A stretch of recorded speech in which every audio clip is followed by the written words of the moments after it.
부쌤의 거꾸로 한국사. 네, 이번 시간은 고려의 신분제도와 사회 모습 그 두 번째 시간으로 고려 사회는 어떠한 특징을 가지고 있었는지 살펴볼 겁니다. 먼저 이 그림을 볼까요? 할아버지 두 분이 손주를 맞이했습니다. 하나비! 손주가 뛰어와서 안기네요. 근데 이 할아버지와 이 할아버지 두 분을 부르는 이 손주의 이 용어가 하나죠. 한아비 할아버지 이렇게 부릅니다. 할아버지 외할아버지를 구분하지 않는다는 거죠. 고려 시대는 이렇게 부계 쪽과 모계 쪽을 구분하지 않았습니다. 삼촌과 외삼촌을 구분하지 않고 그냥 아자비, 고모와 이모를 구분하지 않고 아잠이라고 불렀던 것이죠. 이렇게 부계와 모계를 구분하지 않는 포괄적인 친족 관계, 포괄적인 친족의 개념을 가지고 있었습니다. 이런 모습은 굳이 그러니까 남녀를 구분하지 않았다, 남녀를 차별하지 않았다는 것으로도 연결될 수 있겠는데요. 아들과 딸, 친손자와 외손자를 다 동등하게 여겼습니다. 그러니까 굳이 아들이 없다 해서 양자를 드릴 필요도 없었던 거죠. 재산도 당연히 균등하게 상속했을 거고요. 상속자의 자식이 없으면 그 재산은 형제 자매나 조카 등 친족들에게 돌아갔다고 합니다. 음서를 받을 때도요, 재밌는 게 귀족들이 이제 자신들의 특혜죠. 음서를 통해서 관직으로 진출할 수 있는 길을 만들어 주는데, 자식이 없으면 사위나 조카, 친손자나 외손자가 음서의 대상이 되기도 했답니다. 아울러 이렇게 서로 업무를 보는데 영향을 줄 수 있다 해서 피해서 관련이 없는 부서에 배치시키죠. 가까이 근무하면 서로 이제 부정부패를 일으킬 수 있으니까 이런 제도, 서로 피하는 제도, 상피제도의 경우에도 그 상피의 범위가 굉장히 넓었다고 합니다. 이렇게 해서 별로 이렇게 차별하지 않았음을 알 수 있고, 이렇게 하다 보니까 가족 질서 안에서 여성의 지위도 굉장히 높았는데요. 네, 다음 그림을 볼까요? 무엇이 중요한디? 평등 말고 뭐가 중요해? 네, 남녀가 평등하죠. 차별받지 않았다. 아예 평등할 수는 없었겠죠. 남자들에게 좀 기울지만 조선에 비해서 상대적으로 여성의 지위가 높았던 게 고려의 특징입니다. 일부 일초의 혼인 관계가 일반적이었는데 남자는 대체로 20살, 여자는 18살 전후에 혼인을 했습니다. 근친혼이나 요즘으로 따지면 불륜이라고 난리치겠죠. 동성혼이 행해지기도 했습니다. 가족 안에서 남녀의 권리는 거의 동등했고요. 결혼한 뒤에도 여자들은 시댁보다는 친가 쪽 일에, 자기 집 일에 더 관심을 많이 가지고 있었습니다.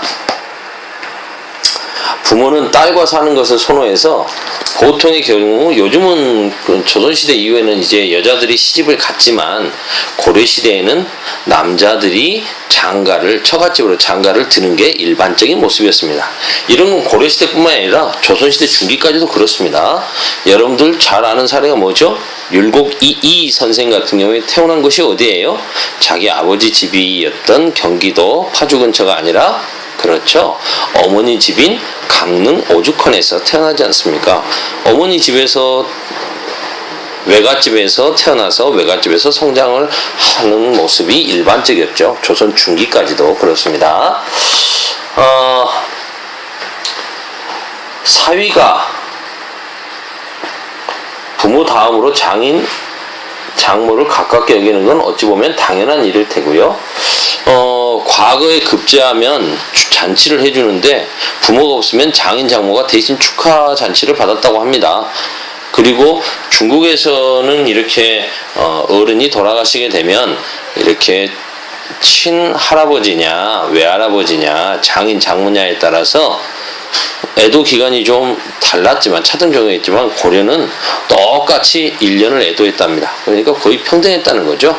호족에도 태어난 순서대로 남녀를 차별하지 않고 여성을 안 쓴다거나 그런 거 없이 순서대로 썼고요.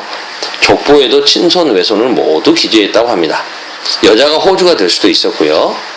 그 다음에 남자가 죽고 나면 여자는 마음대로 재혼할 수도 있었고, 여자가 이혼을 먼저 요구하기도 했다고 합니다. 지금보다도 훨씬, 지금보다도는 좀 그렇고, 조선시대에 비해서는 확실히 여성의 권리가 좀 셌다, 지위가 높았다라고 할 수 있겠네요. 밑에 그림을 볼까요? 예, 이게 한자로 쓰였는데 뭡니까? 향기, 향, 무리, 도. 네, 그렇습니다. 향도입니다. 향도는 매양, 통일신라 시대 때 바닷가에 향나무를 묻는 매향풍습. 그래서 위기 때, 국가의 위기 때 그걸 꺼내서 이렇게 향을 피웠다고 하는데요. 이런 매향풍습을 하던 물이 향도라는 데서 따왔는데, 이게 이제 고려시대로 오면, 대표적인, 당연히 이제 요 향을 피우는 거니까 불교, 종교와 관련이 있겠죠. 종교단체 및 노동단체로서의 기능을 하면서, 사실상 백성들을 엮는 공동체 조직이 되었다고 합니다. 고려 전기의 향도는 9년을 아우르는 전국적인 조직을 가지고 있었고요. 절을 만든다거나 매향풍습, 사람이 죽으면 이제 향나무를 피워줘서 향을 피워서 위로를 해주는 매향풍습, 이런 것들로 이렇게 역할을 하게 됩니다. 당연히 이 향도를 이끄는 사람은 지방의 향이었겠죠. 그러나 고려 후기에는 이제 촌 단위로 규모가 좀 축소되고, 기능도 마을의 노역이나 공동 노역이나 혼례, 상장례, 그다음에 마을 제사, 이런 농민 조직으로 발전해 갑니다. 그런 역할을 하게 되죠. 조선시대의 향약과 많이 비교되는데요. 조선시대는 이 향도가 불교적인 뿌리를 두고 있는 농민 조직이었기 때문에 이 향도를 어떻게든 해체하고 유교에 근거한 조직을 새로 만들려고 하죠. 센스 있는 친구들은 아실 텐데 뭘까요? 향약, 향촌의 약속, 향약을 강조하죠. 그러면서 이제 향도가 많이 약해졌는데, 이 향도는 오늘날까지도 좀 시골에는 모습이 남아 있습니다. 뭘까요?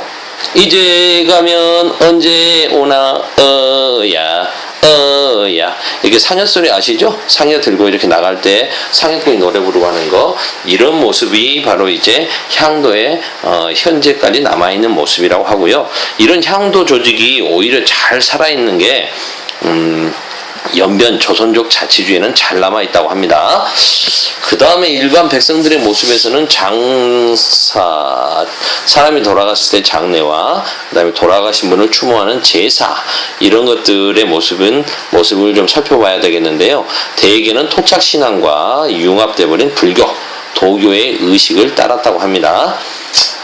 사람이 죽게 되면 그 시신은 덧널 무덤, 그리고 덧널 무덤, 이런 것에 매장을 했고 그대로 매장하기도 했다고 하고요. 무덤에는 껴묵거리로 그릇이나 수저, 동전 같은 걸 넣어주기도 했답니다.